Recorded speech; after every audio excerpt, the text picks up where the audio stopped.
नात ख़्वानी का ये सिलसिला जारी व सारी है। हजूर सरवर कौनैन सल्लल्लाहु ताला अलैहि वसल्लम के नात ख़ानों में एक नाम है बड़ा प्यारा, हज़रत काब बिन ज़ुहैर रज़ी अल्लाह ताला अन्हु सहाबी रसूल का। लेकिन अजीब मामला है कि इन्होंने पहली नात उस दिन पढ़ी जब कुफर छोड़कर इस्लाम कबूल किया और हुजूर की इजाज़त से वो नात पढ़ी।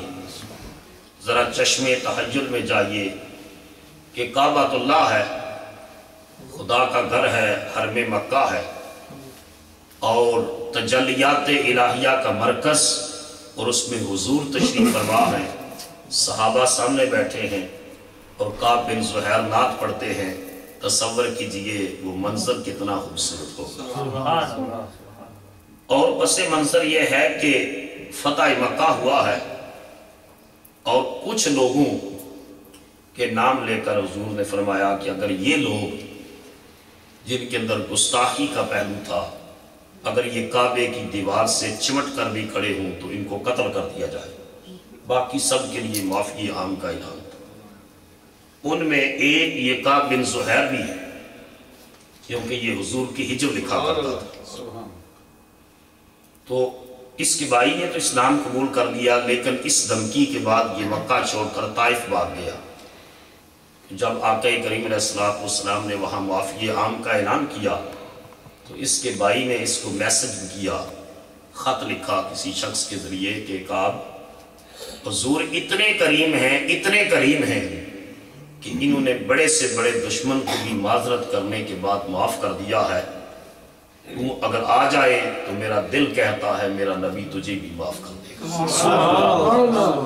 कहते हैं कि काब बिन ज़ुहैर खुद बयान करते हैं, मैं रात की तारीकी में ताइफ से मक्का मुकरमा पहुंचा और हुजूर का पता किया तो पता चला कि आप हरमे काबा में हैं और लोगों से वफूद से मुलाकात कर रहे हैं। उन मुलाकातियों की लाइन में मैं भी लग गया और चेहरे पर कपड़ा डाल लिया, नकाब कर लिया कि कहीं हुजूर मुझे पहचान कर दोबारा गुस्से में ना आ जाए। तो मैंने कहा कि पहले तो मैं माजरत करूंगा, उसके बाद फिर जो है इस्लाम कबूल करने के लिए अर्ज करूंगा। तो कहते हैं कि रात का वक़्त था, धुंधलका था, मुलाकात कर रहे थे, बज़ाहिर पहचाना नहीं जा सकता था। तो मुलाकात करने वालों में जब मैं पहुंचा तो मैंने चेहरे पर कपड़ा डाले ही अर्ज किया, या रसूलल्लाह सल्लल्लाहु ताला अलैहि वसल्लम, अगर हम काब बिन ज़ुहैर को ढूंढकर कहीं से ले आए तो क्या आप उसको माफ़ कर देंगे? हुजूर ने मुस्कुरा कर फरमाया, काब अगर तू आ ही गया है तो मोहम्मद ने माफ़ कर दिया। सुभान अल्लाह, सुभान अल्लाह। अर्ज की, या रसूलल्लाह मैं कलमा पढ़ना चाहता हूँ। हुजूर ने हाथ निकाला और काब ने अशहदु अल्ला इलाहा इल्लल्लाह व अशहदु अन्ना मुहम्मदर रसूलुल्लाह सल्लल्लाहु अलैहि वसल्लम का ईमान अफरोज ये कलमा शहादत पढ़ा और अर्ज की, आका अब इजाजत हो तो मैं हुजूर की शान में एक नात भी लिख कर लाया। पहले हुजूर की हिज्र लिखा करता था, हुजूर के खिलाफ लिखा करता था, आज हुजूर की शान में लिख कर लाया। हुजूर ने फरमाया, काब सुनाओ। तो तसव्वुर करो वो कैसी महफिल नात है जिसकी सदारत खुदा का महबूब। और उन्होंने नात यहाँ से शुरू की। कहते हैं कि नब्बे तो अन्ना रसूलुल्लाह सल्लल्लाहु अलैहि वसल्लम अवदनी वल अफ़्व इंदा रसूलिल्लाह अबूल। मुझे पता चला है कि रसूलुल्लाह सल्लल्लाहु अलैहि वसल्लम ने मेरे कत्ल की धमकी दी है, जबकि ये तो वो रसूल है जिनकी बारगाह में माफी की उम्मीद की जाती है। और फिर कहते हैं इन्ना रसूला लनूरुन युस्तज़ाउ बिही, कि ये जो रसूल तशरीफ फरमा है ना, ये सरापाए नूर है। आज जो हम पूरा मिलाद का महीना पढ़ेंगे कि आ गया वो नूर वाला जिसका ये सारा नूर है, तो इस हुजूर के नूरानियत का इजहार काब बिन ज़ुहैर ने बारगाह रिसालत में किया, यूं कहकर कि इन्ना रसूला ला नूरुन युस्तज़ाउ बिही, कि ये रसूल सरापाए नूर है और सारी कायनात मुस्तफ़ा के नूर से चमक रही है। अब जब दूसरा मिसरा कहा तो हुजूर ने इस्लाह की, हुजूर ने रोका और हुजूर ने फरमाया यूं ना कहो, यूं कहो। انہوں نے کہا ان الرسول لنور یستضاء بہ سیف من سیوف الہند مسلول، کہ یہ رسول صلی اللہ علیہ وسلم اللہ کے نور ہیں اور یہ ہندوستان کے لوہے کی تلی ہوئی تلواروں میں سے ایک بے نیام تلوار ہے۔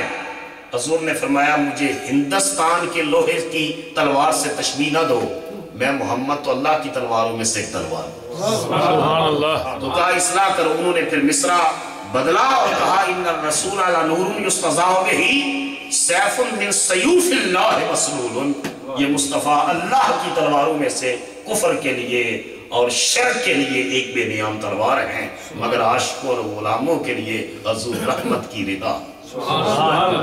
تو غلاموں کی اصلاح کرنا، نعت خواں اگر کلام ایسا پڑھ رہا ہو، حتیٰ کہ ایسے نعت گو جو بڑے درجے کے تھے، انہوں نے بھی لکھتے ہوئے بسا اوقات کو جملہ کہہ دیا۔ ایک عالم حضور کی سنت کی اتباع میں ہمارے مرشد کریم استاد گرامی اور جن کے نام سے یہ ضیاء ٹی وی منصوب ہے، حضور ضیاء الامت حضرت جسٹس بھی محمد کرم شاہ صاحب رحمۃ اللہ علیہ کی موجودگی میں اعظم چشتی صاحب نے یہ نعت پڑھی اور بڑی خوبصورت نعت۔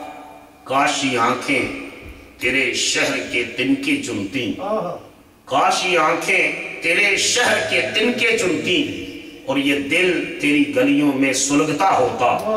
تو پیر صاحب نے روکا، فرمایا اس دوسرے مسئلے میں اصلاح کر لیں کہ میرے نبی کی بارگاہ میں مدینے کی گلیوں میں دل سلگتے نہیں ہیں، وہاں پر دل مچلتے ہیں۔ اگر دلوں نے وہاں جا کر بھی سلگنا ہے تو ان دلوں کو پھر سکون کہاں ملے گا؟